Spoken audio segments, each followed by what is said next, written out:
ఇదిగో కనకయ్య. అయ్యా అయ్యా, ఈ చేతులు నలుపుకోవడం కాదయ్యా నాకు కావాల్సింది, చెప్పినది చెప్పినట్టు చేయడం. చేస్తూనే ఉన్నా కదయ్యా పోషయ్య గారు. ఏం చేస్తున్నావయ్యా? నీ చేతగారి తరానికి రాజావారు నన్ను అక్కడి నుంచి జాడించేస్తున్నారు.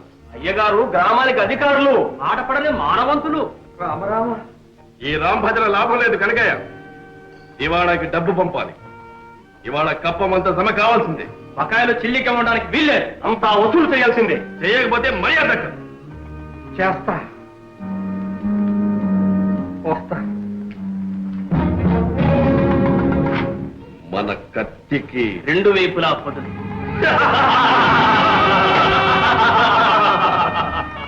అంతా సిద్ధమేనా? అంతా సిద్ధమే.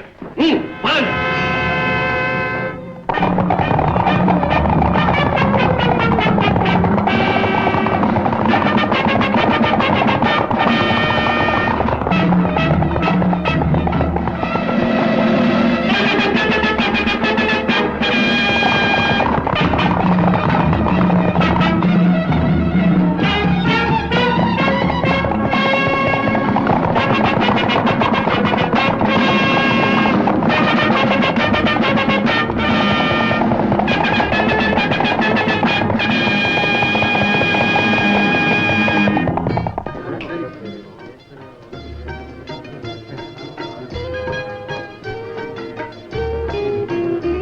యాభై 54, 55, 56, 57, 58, 59, 60. అప్పడాల అప్పల స్వామి 60. చెమరాయ చెమయ్య నామం చూస్తాం.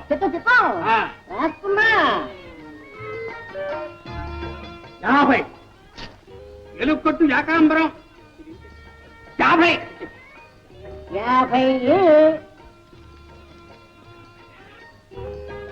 చెమయ్య, చిన్నప్పుడు ఓ సిద్ధాంతి నా చేయి చూసి, వీడు లక్ష్మీపుత్రుడు, వీడింతే, వీడి చేతి మీద లక్షలు లక్షలు నడుస్తాయి అన్నాడు.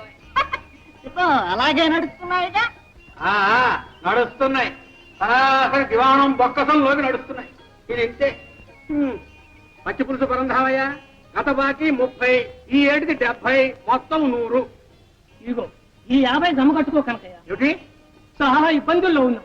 పైగా ఈ ఏడు దెబ్బ మీద దెబ్బ. మా ఆవిడ పురుడు, అబ్బాయి పెళ్లి, అత్త చావు. మా చావు ఎవరితో చెప్పుకోమన్నావయ్యా? బాకీలన్నీ మొత్తం పూర్తిగా వసూలు చేయకపోతే మర్యాద దక్కదని మన పూషయ్య మరీ మరీ నొక్కి చెప్పాడు. ఇది ఇంతే. లాభం లేదు, డబ్బు మొత్తం జమ కట్టాల్సింది. ఊరుకోవయ్యా, నిన్నెవడు అడిగాడు? ఎవరిని అడిగినా ఒకటేనయ్యా, డబ్బు మొత్తం జమ కట్టు. నా దగ్గర లేదు మొర్రు అంటుంటే. లేకపోతే మొహానికి మసి పూసుకుని చుట్టుకర్ర పుచ్చుకొని బయలుదేరు. ఎవడ బుర్రైనా బతకూడదు.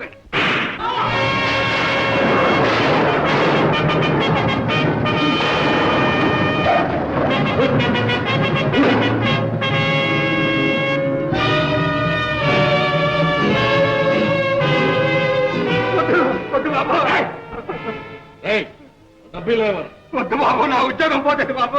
ఇవ్వకపోతే నీ ప్రాణమే. బాబోయ్ బాబాయ్ బాబాయ్, ఆ పోతే నా ప్రాణం తీస్తాడు. మీకు అన్నం పెట్టుకుంటారు బాబు. చూస్తారే వీళ్ళు కట్టే. బాబాయ్ బాబాయ్, నా డబ్బు బాబాయ్ బాబాయ్ సరే కట్టకండి బాబాయ్.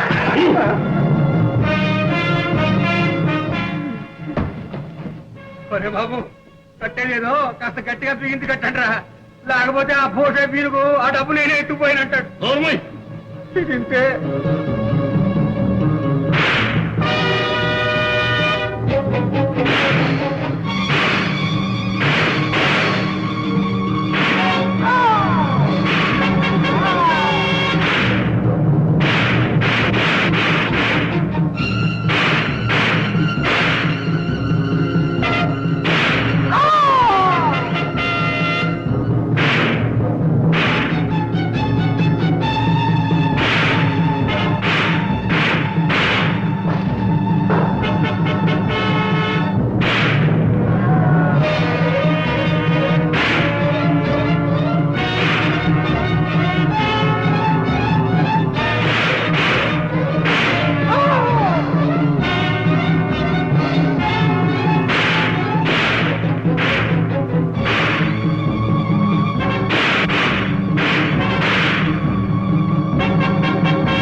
వెనక్కి తిరిగేలా ప్రాణాలు తక్క తుపాకులు పారేయండి ఎదురెత్తు ఏదా కోట దొరుకుతుంది తుపాకి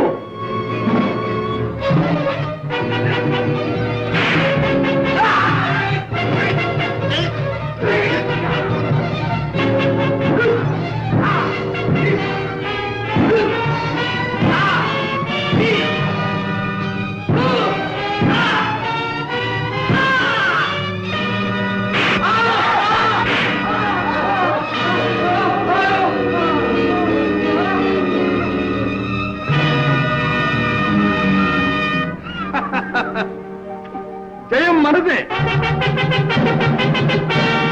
రక్షించావు రాజా, సమయానికి వచ్చావు. లేకపోతే వాళ్ళు డబ్బంతా కొల్లగొట్టు ఉండేవారు, నా ఉద్యోగం ఊడిపోయి ఉండేది. పారిపోయారా దొంగలు? ఆ దొంగ గారితో నన్ను కట్టేస్తూ ఉంటే చూస్తూ ఊరుకుంటావా? నేనెక్కడ చూశాను గురువా? అప్పుడు మూసిన కాళ్ళు ఇప్పుడేగా తెరిచాను. ఉద్ధరించావు. డబ్బంతా పోగే. అలా చూస్తారావయ్యా, పోగు చేయలే. రాజా, గొప్ప ఆపద నుంచి కాపాడి. వెళ్ళిన పని ఏమైంది? నేను వెళ్ళటం పని కాకపోవటమా? ఇదిగో వసూళ్ళు. ఇది సిద్ధాపురంది, ఇది పచ్చిపాడుది. లెక్క చూసుకో.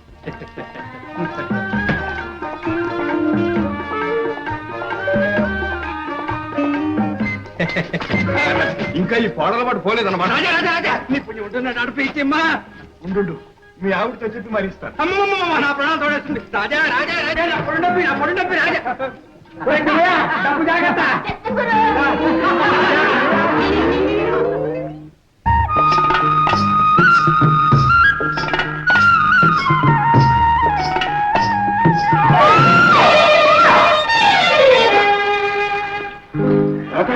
నువ్వా? దెబ్బ తగిలిందా? ఏటి పైన పడి పైగా దెబ్బ తగిలిందని అడుగుతున్నావా? చూడలేదు రాత. ఏ కళ్ళిపోయాయా? కళ్ళిపోయా? నీ కళ్ళునాయిగా చారదేసి నువ్వు చూడక్కర్లా? ఎదురొచ్చేవాడు నీకు కనపడలా? నా నెత్తి మీద మోపుంది, ఎట్లా చూసేది? నువ్వు చూడకపోతే నాదే తప్పు. తర్వాత తాపిగా తగులు అడుచుకొని నా పొడి డబ్బి రాజా. ఓడికేసుకెళ్ళగా. రాదమ్మా, ఎందుకమ్మా ఈ పచ్చాకులు? ఈ పచ్చాకుల మా ఇంట్లో ఉందిగా ఒక గుర్రె పోతు, దాన్ని మేపడానికి. నేను గొర్రెపోతునికి నువ్వు బర్రె పంటవా? ఓయ్ బావా, ఏ మరదలా? సిగ్గు లేకపోతే సరే. ఎందుకు? నడి వీధిలో చిన్న పిల్లాడులా కుప్పి గంతులేంటి? పెళ్ళై ఉంటే ఈ పాటికి 10 మంది బిడ్డలు తండ్రి అయ్యేవాడివి. అవునవును, ఆ 10 మంది బిడ్డలు నువ్వేగా కని ఉండేదానివి. ఏది ఇంకోసారేను? 1,00,000 సార్లు అంటావు. ఏటి రాజా రాజా రాజా, నా డబ్బి నా డబ్బి నా డబ్బి. ఇంటికడిస్తాను. బామరదల సరసం బజారున పడింది, ఈ మోపు నా నెత్తిన పడింది. ఇది ఇంతే. వెంకటారు, వెంకటారు, తొందరగా రావాలి. ఏమిటది? మీ చెల్లెకి టైం పట్టింది. ఏటి నాకు దయ్యం పట్టిందా? అయ్యో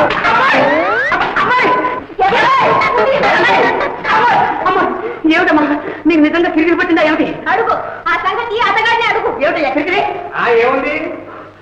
వడ్ల గింజలో బియ్యపు గింజ. అమ్మాయిని రెచ్చగొట్టాడు, రెమ్మొచ్చుకొని వెంటబడింది. మధ్యలో నన్ను రేవపట్టి సమ్మరాదా? ఇదిగో అన్నయ్య, ఇప్పుడే చెప్పేస్తున్నాను. బావ నాతో మోట సత్తా ఆడాడు, చూడు ఏం చేస్తాను. నేను తప్పున్నాను. ఇదిగో లక్షణాలు, ఇద్దరికి తొందరలో ముడిపెట్టాయి. అందరం కలిసి సుష్టిగా ఫోన్ చేద్దాం. ఫోన్ చేద్దామా? బాబు బాబు, ఏమిటి? నా పొడుండా బాబు. వెళ్ళాలి తొందరగా భోజనం. అవునవును, అక్కడ ఉంది కానీ ఒక కిరికిరి.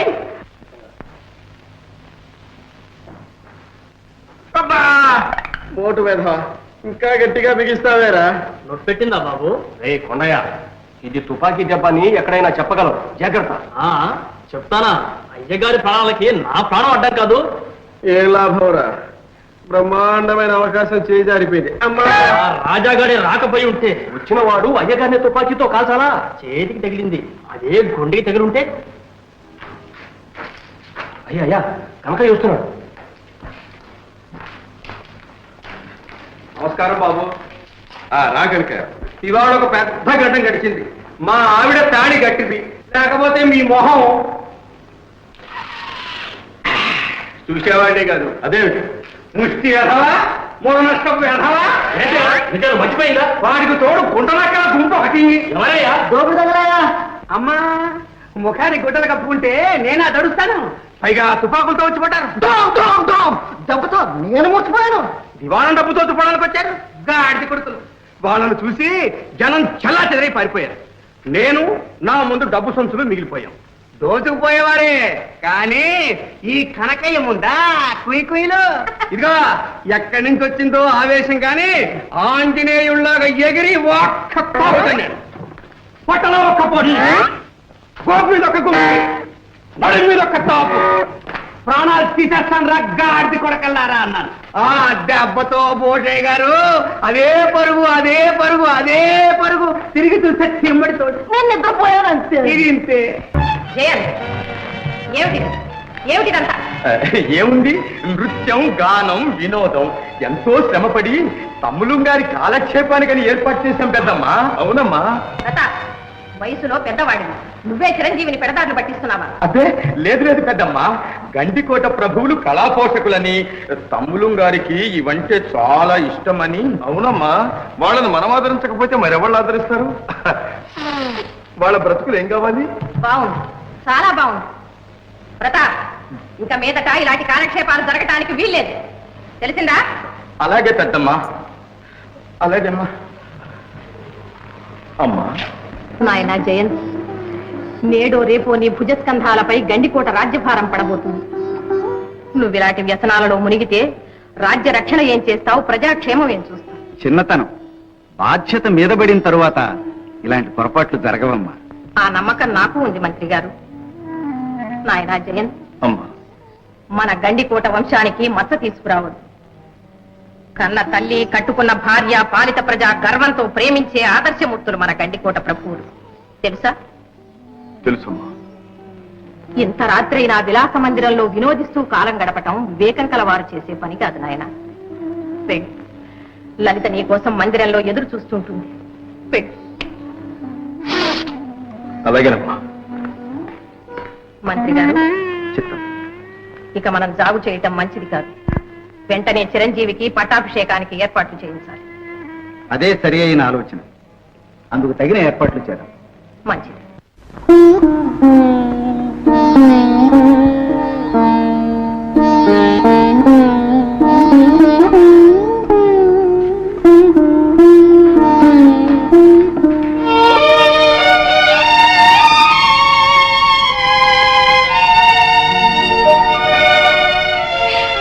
వచ్చారా? ఇంత రాత్రి అయింది, రాణి గారు ఇంకా నిద్రపోలేదా? మీ రాక కోసం నిరీక్షిస్తున్నారా? నిరీక్షించడంలో కూడా ఒక విధమైన ఆనందం ఉంది కదా. అవును, ఏమిటి కన్నీరు? అబ్బే, ఆనంద బాష్పాలు. ఓహో, విచారిస్తున్నారేమో. ఈ జీవితంలో విచారం కలిగిన ఆనందం కలిగిన ఎందుకో దానంతటదే కన్నీరు వస్తుంది. దేవి, ఈ జీవితంలో విషాదమే ఉండకూడదు, వినోదం నిండిపోవాలి. నవ్వుతూ కాలం సాగిపోవాలి. అది అందరికీ సాధ్యమేనా? పిచ్చి ప్రశ్న. అందినంత వరకు ఆనందంగా ఉండటమే జీవిత లక్ష్యం. కానీ ఆగిపోయారే? మా అమ్మగారికి నా మీద ఆగ్రహం కలిగినట్టు, ఏ శుభముహూర్తానో పట్టాభిషేకం చేసి నా స్వేచ్ఛను అరికడతారేమో అని అనుమానంగా ఉంది. అదేమిటి అలా అంటారు? జీవితం అంతా విచ్చలవిడిగా ఇలా విలాసాలలోనే గడిపేదామని భావిస్తున్నారు. అలా గడపగలిగితే నేను ఎంతో అదృష్టవంతుడు, ఎంతో అదృష్టవంతుడు. ఏడుస్తాడు ఎందుకు? మీరేలా అంటుంటే నాకెంత బాధగా ఉందో మీకే తెలుసు. ఉన్నమాట సంతోషిస్తారనుకున్నా, బాధపడతారనుకున్నా. లేదు లేదు, మీ చిత్తముచ్చినట్లు ప్రవర్తించండి. మీరు సంతోషంగా ఉండడమే నేను కోరేది. మీ ఆనందమే నా ఆనందం. ఎంత అమాయకురాలు. ఈనాటికి మా పెద్దమ్మ గారు నా పాలికి పెద్దమ్మై కూర్చున్నారు. జయంతు నేను కలిసి ఉండడం ఆమెకు కన్నెరగా ఉంది. కారణం మామూలుగా అర్థంలా కనిపిస్తూనే ఉంది ప్రభు. యువరాజు గారిని తమరు విషయలోలుగా మార్చేస్తున్నారని మహారాణి గారు మామూలుగా పసికట్టేశారు. అందుకే కాబోలు యువరాజుకు రాజ్యాభిషేకం చేయాలనే నిర్ణయానికి వచ్చారు. రాజ్యాభిషేకం ఆనాడు మా నాన్న కంటే వయసులో పెద్దవారు గనక పెదనాన్నను రాజును చేశారు. అదే న్యాయం ప్రకారం ఈనాడు జయంత్ కన్నా నేను పెద్దవాణ్ణి గనుక నన్నే రాజును చెయ్యాలి. చెయ్యాలి మామూలుగా. కానీ యువరాజు గారు మహారాజు గారి కుమారులు, మామూలుగా తమరు మహారాజు గారి తమ్ముని కుమారుడు. ఇది చాలా అన్యాయం అవధాని గారు. ఇద్దరిది ఒకే రక్తం, ఒకే వంశం. పైగా యువరాజు కంటే అయ్యగారు పెద్దవారు, యోగ్యులు. కానీ మామూలుగా జ్యేష్ఠుని సంతతికే రాజ్యాభిషేకం అనే పాడు ఆచారం ఏది ఒకటి ఏడ్చిందిగా మామూలుగా మనకి. ఆ దురాచారాన్ని రూపుమాపుతాను. నేనే రాజునవుతాను. అవును, ఎందుకు కాకూడదు? ప్రయత్నిస్తే తప్పకుండా సిద్ధిస్తుంది. అసలు మీ జాతక చక్రంలోనే మహారాజు యోగం కట్టుంది. యోగమున్నా లేకపోయినా నేనే రాజునై తీర్తాను. శుభం, మీ నోటి వాక్కు ఫలించి తీరుతుంది. మీ వంటి మహావీరులు, శక్తివంతులు రాజైతే మామూలుగా ప్రజలు తరించి పోతారు, రాజ్యం పడిపోతుంది, బాగుపడిపోతుంది. ఇక మా వంటి వారి విషయం మామూలుగా బ్రహ్మాండం.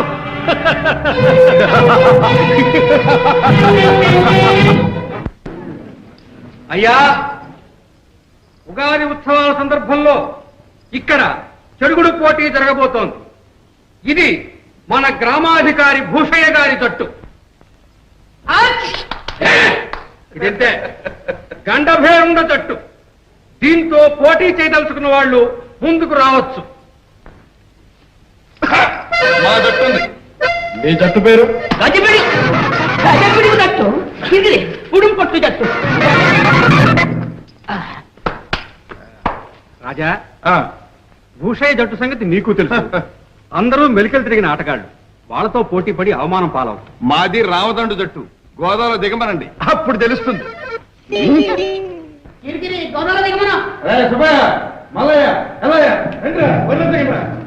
మన పేరు గెలుపాలి. గెలిచారా ఒక్కొక్కరికి 100 వరహాలు. వదలెట్టండి. కొత్త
దివ్యమైన ముహూర్తం కుదిరింది. శ్రావణ శుక్ల సప్తమి శౌరవారం యువరాజు గారి పట్టాభిషేకానికి దివ్యమైన ముహూర్తం కుదిరింది. మామూలుగా అలాగా మంత్రి గారు ఆ ముహూర్తానికే నిర్ణయిద్దాం. అలాగే మహారాణి. తమ్ముడు గారి రాజ్యాభిషేకం మహావైభవంగా జరిపిద్దాం. ఆహ్వానాలన్నీ నేనే స్వయంగా పంపిస్తాను పెద్దమ్మా. మంత్రి గారు ఆ ఏర్పాట్లేవో మీరే చూడండి. అలాగే. ఆ ముహూర్తమే నిర్ణయించండి. శుభం.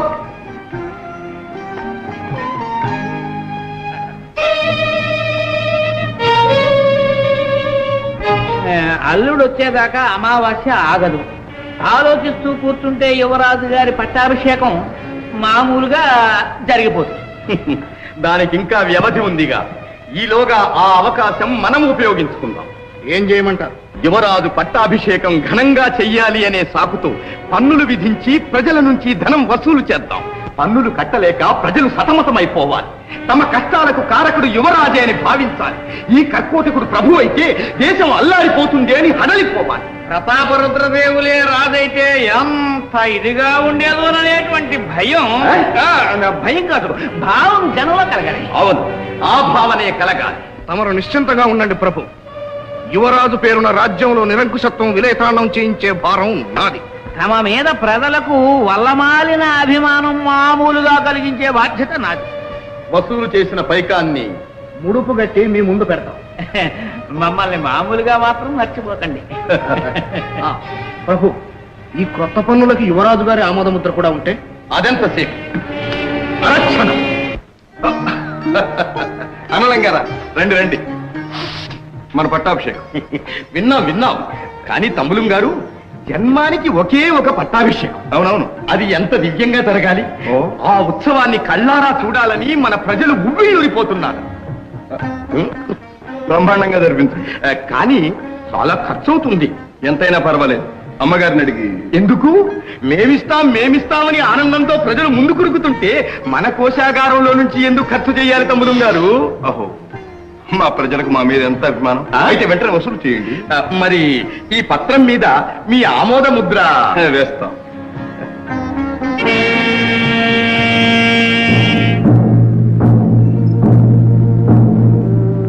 అందరూ జాగ్రత్తగా వినాలి. యువరాజా గారి రాజ్యాభిషేకం జరగబోతుంది. అందుకని తాహీదులు అంపారు. కనకయ్య చదువు. యువరాజు గారి పట్టాభిషేకం సందర్భంగా ప్రజలు చెల్లించవలసిన అదనపు సుంకాలు. ఎవరు ఏ వృత్తి చేసినా ఆ వృత్తి చేస్తున్నందుకు సుంకం చెల్లించాలి. ఆవు, మేక, గుర్రం, గాడిద, కోడి, బాతు ఇలాంటివి పెంచుతున్నందుకు, నీటి వనరులు ఉపయోగిస్తున్నందుకు, ఇళ్లు కట్టి నివసిస్తున్నందుకు, ముప్పూటల భోజనం చేస్తున్నందుకు, ఒంటి నిండా గుట్ట కడుతున్నందుకు, ఏటేటా పిల్లల్ని కట్టున్నందుకు, వినోదాలకు, వివాహాలకు పేరు పేరున సుంకాలు చెల్లించాలి. ప్రతి ఒక్కరూ తమ ఆదాయంలో 4వ వంతు రాజభాగంగా ఇవ్వాలి. బుషయ్య, పోనీ ఓ పని చేయకూడదు. ఏదైనా అమావాస్య అర్ధరాత్రి పూట చూసి నువ్వు రాకూడదు. ఇంతే. ఎందుకు? అదే అందరం కలిసి వెళ్ళి రాజుగారి ఖజానా తిరిగి చేద్దాం. ఏమిటా వేళాకోళం? వేళాకోళం కాదు. నువ్వే దొంగ వరకుంటే నిన్ను మించిన దోపిడి దొంగలాగున్నాడే యువరాజు. ఏమన్నా? ఉన్నమాటన్నా. రాజుగారి ఆజ్ఞను ధిక్కరించి మాట్లాడతావు. రాజుట రాజు. ఇక్కడ ప్రజలందరూ అర్థాకలితో అలమటిస్తూ ఉంటే అక్కడ నృత్యగాన కేళీ విలాసాలలో తేలిపోయేవాడా రాజు. కట్ట గుడ్డ లేక చింటి గుడ్డలతో ప్రజలు అవస్థపడుతూ ఉంటే చీనాంబరాలతో వినోదించేవాడా రాజు. కండలు కరిగించి అహోరాత్రాలు కష్టించే ప్రజల ధనాన్ని దోచుకుని పట్టాభిషేకం చేసుకోవాలనుకుంటున్నవాడు రాజు కాదు, రాక్షసుడు, ప్రజల కంటకుడు. ప్రజల కష్ట సుఖాలను గమనించని ఆ నిరంకుశాగ్ర మేము పాటించం. ఒక్క చిల్లి గవ్వ కూడా కప్పని చెల్లింది. ఇది మా నిర్ణయం. ఏం చేస్తారో చేసుకోండి. రాజమాట అక్షరాల సత్యం. వీడి మాటలు నమ్మకండి. ఇతండ వాదంతో మీ అన్నని పెడదాలు పట్టించాలని చూస్తున్నాడు. నువ్వు ఉద్ధరిస్తున్నావు. ఎక్కడో యువరాజు గారి పట్టాభిషేకమని ఇక్కడ కష్టపడే వాళ్ళ కడుపులు కొడుతున్నావు. జాగ్రత్త, దేనికైనా ఒక హద్దు ఉంది. అవును, మీరు హద్దు మీరిపోతున్నారు, తర్వాత బాగుండదు. ఇంత పొగరా చూస్తారే, బంధించండి. వీళ్ళిద్దరిని బంధించండి. అది ముందుకు వేస్తారా? పొలాలు పట్టి వెళ్ళి యువరాజుతో చెప్పండి. నోరు లేదన్న భ్రమతో అమాయకులైన ప్రజల్ని దోచుకు తినాలనుకుంటున్నారేమో. అదేమీ సాగదు. ప్రజాశక్తి విజృంభించిందా మీ ప్రభుత్వాన్ని కుక్కటి వేళతో పెళ్లగించి వేస్తుంది. ఇది నా మాట, నా హెచ్చరిక. వెళ్ళండి. ఎవరైనా సరే ఆ రాజద్రోహిని బంధించిన వారికి 10,000 వరహాలు బహుమానం.